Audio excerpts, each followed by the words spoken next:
시골쥐와 서울쥐.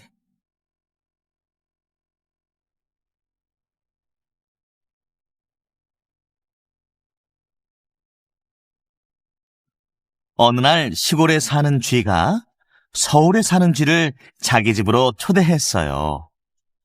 시골쥐는 서울쥐를 위해 정성껏 밀과 콩, 고구마와 감자로 음식을 가득 차렸지요. 그런데 시골쥐의 집을 찾아온 서울쥐는 그 음식들을 통 먹지 않았답니다. 난 이런 건 먹지 않아. 서울에서는 맛있는 치즈랑 케이크, 쇠고기 같은 것들을 먹지. 시골쥐는 그런 서울쥐가 무척 부러웠어요. 넌 서울에 살아서 참 좋겠다. 그러자 서울쥐가 말했어요. 그럼 나하고 같이 맛있는 음식을 먹으러 서울로 가자.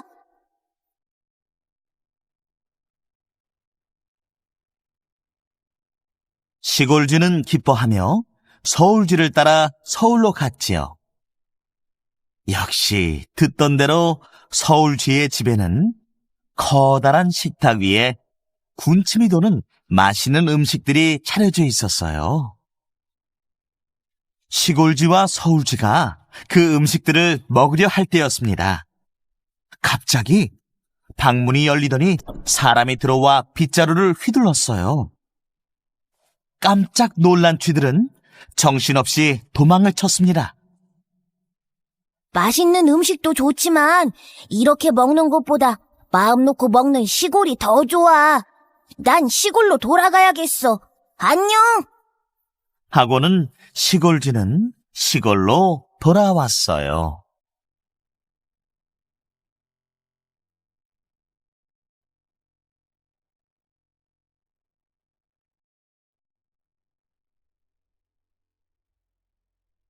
금도끼와 은도끼.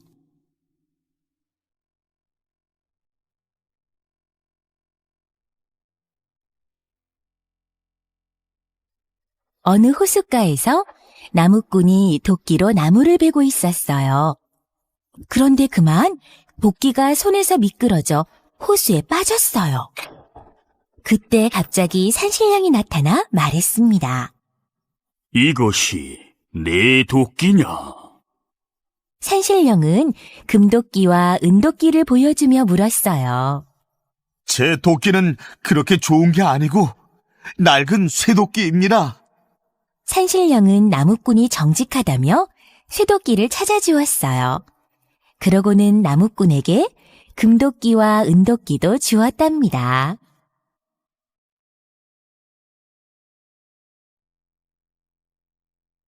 나무꾼의 이야기는 곧 마을에 널리 퍼졌어요. 그러자 욕심 많은 한 사내가 호수에 가서 일부러 쇠도끼를 물속에 빠뜨렸어요. 이번에도 산신령이 나타나서 그 사내에게 물었습니다. 내 도끼가 어느 것이냐? 산신령은 금도끼와 은도끼를 보여주었어요. 산신령님, 제 도끼는 저 금도끼입니다. 사내는 산신령에게 거짓말을 하였지요. 이것이 내 것이라고. 거짓말쟁이 같으니라고. 산신령은 화를 내며 물속으로 다시 들어가 버렸어요. 결국 욕심 많은 사내는 집에서 가져간 쇠도끼마저 찾지도 못한 채 터덜터덜 집으로 돌아와야 했어요.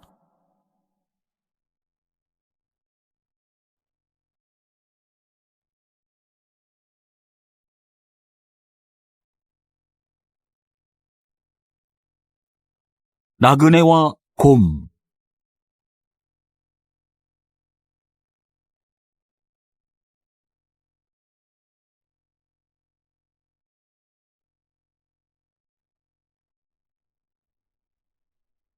나그네 두 명이 숲속을 걷고 있었어요. 둘은 친구 사이였죠. 그런데 느닷없이 큰 곰이 나타나 그들을 쫓아왔어요. 그러자 그중 한 명이 혼자만 얼른 나무 위로 올라가 버렸어요. 혼자 남은 나그네는 얼른 땅바닥에 엎드려 죽은 척을 했습니다. 곰이 죽은 것에는 손도 대지 않는다는 말을 어디선가 들었기 때문이었지요. 곰은 나무에 올라간 나그네를 쳐다보고는 엎드려 있는 나그네에게 다가갔어요.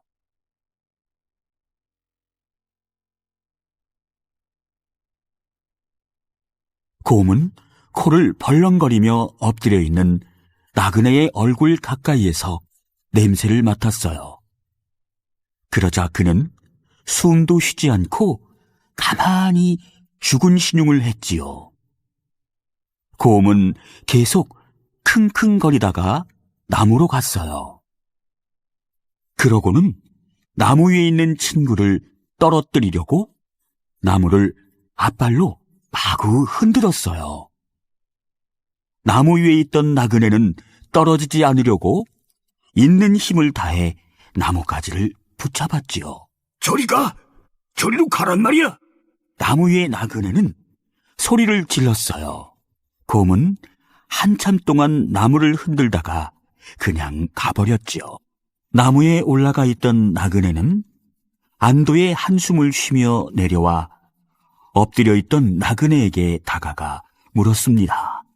곰이 킁킁거리면서 자네에게 무슨 말을 하는 것 같던데 뭐라고 하던가? 친구를 버리고 저 혼자만 살겠다고 도망치는 자하고는 가까이 지내지 말라고 하더군.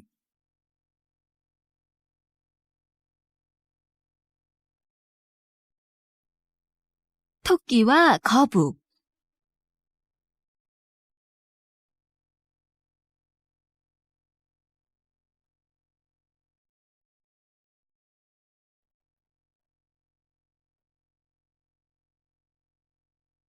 거북아, 우리 달리기 경주 해볼래? 토끼가 낮잠을 자려던 거북에게 다가와 말했어요. 싫어.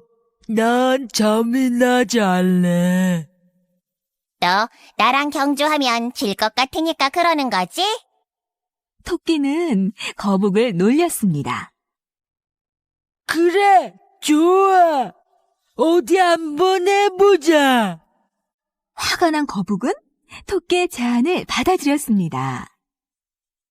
경주를 시작하자 토끼는 열심히 달렸어요. 토끼는 한참을 달리다가 언덕 위에 왔을 때 뒤를 돌아보았지요.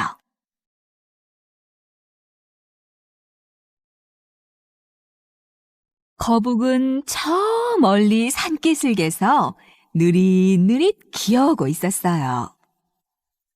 아휴, 저 느림보. 여기서 한참 쉬었다가도 되겠구나. 토끼는 안심을 하고 나무 그늘에 누웠어요. 그러다가 토끼는 그만 잠이 들고 말았지요. 이 틈에 거북은 조금도 쉬지 않고 열심히 달렸어요. 거북은 모든 힘을 다해 열심히 달려갔지요. 마침내 거북은 결승점에 먼저 도착했어요. 이겼다! 내가 이겼다! 만세! 거북이 외치는 소리에 놀란 토끼가 잠에서 깨어났지요. 토끼는 자기가 진 것을 알고 발을 동동 굴렀답니다.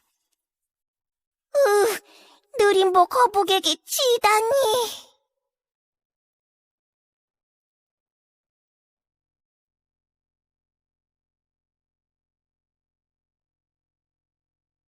말과 당나귀.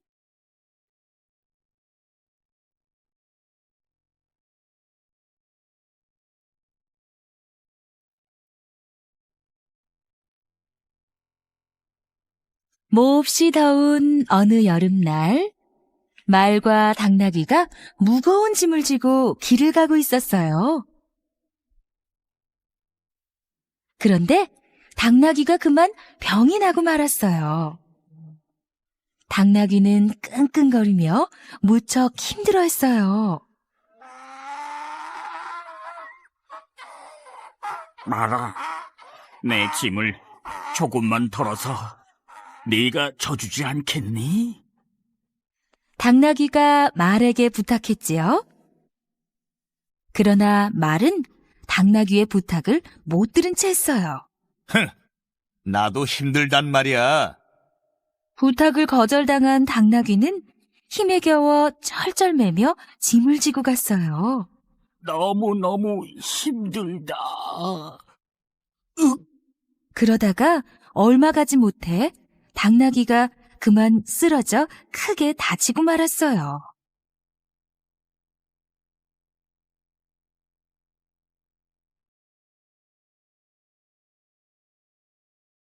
그러자 주인은 당나귀가 지고 가던 짐을 모두 말의 등에 옮겨 실었습니다. 아이고, 힘들어. 아이고, 등짝이야. 당나귀의 짐까지 실리자 말은 등이 아프고 걷지 못할 정도로 힘이 들었어요. 하지만 주인은 콧노래를 부르며 걸어갔어요. 아이고, 이렇게 될 줄 알았으면 당나귀가 부탁할 때 들어줄 걸 그랬어. 말은 뒤늦게 후회하면서 무척 힘들어하며 길을 갔답니다.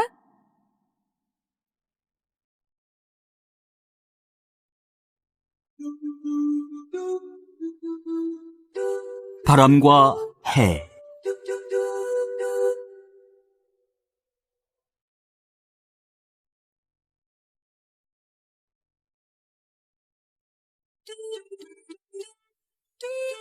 어느 날 바람과 해가 서로 자신이 잘났다고 힘자랑을 하고 있었어요. 너보다 내가 힘이 더 세. 바람이 말했습니다. 아니야, 내가 더 세. 해도 지지 않고 맞받아쳤어요. 그때 한 나그네가 지나가고 있었어요.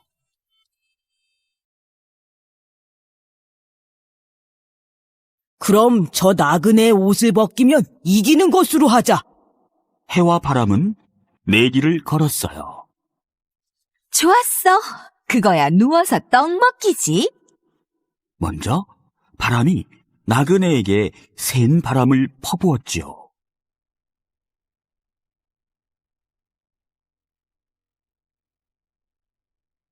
그러자 나그네는 바람을 막으려고 옷을 꼭 여몄어요.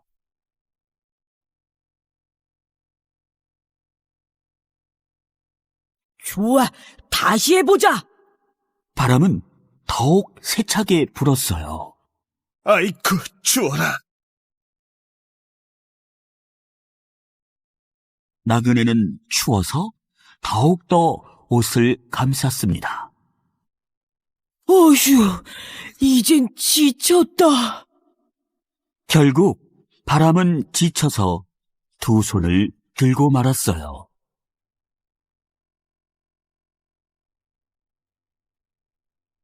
이번에는 해의 차례였지요.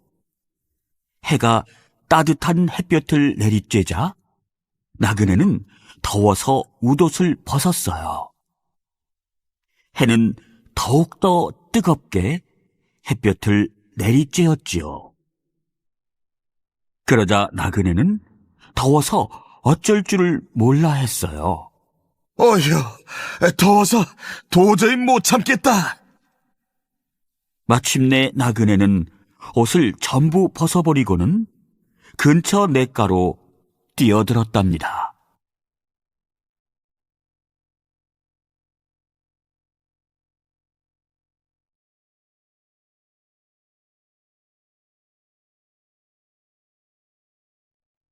비겁한 박쥐.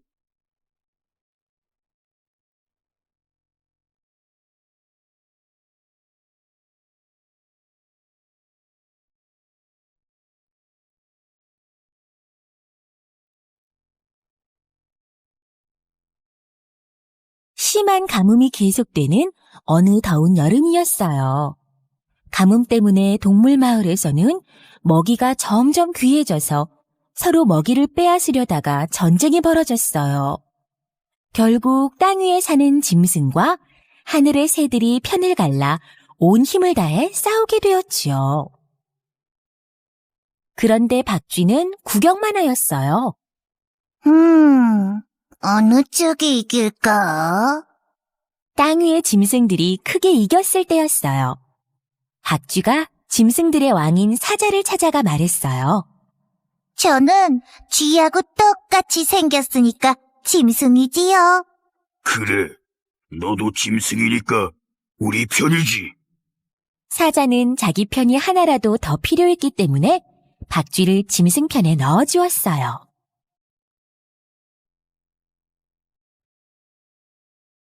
그래서 박쥐는 짐승들과 더불어 새들과 싸웠어요.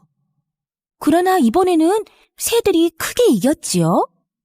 새들이 승리에 취해 쉬고 있을 때였어요.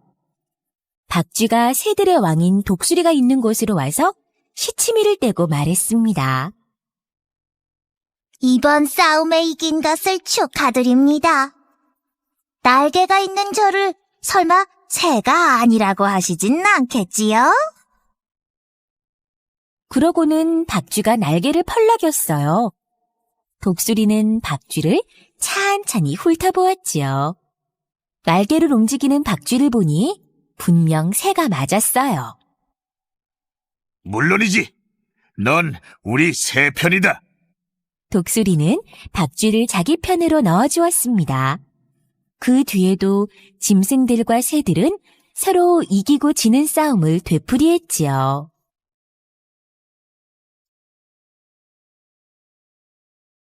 그때마다 박쥐는 이긴 편에 끼려고 이 편 저 편을 왔다 갔다 하였어요.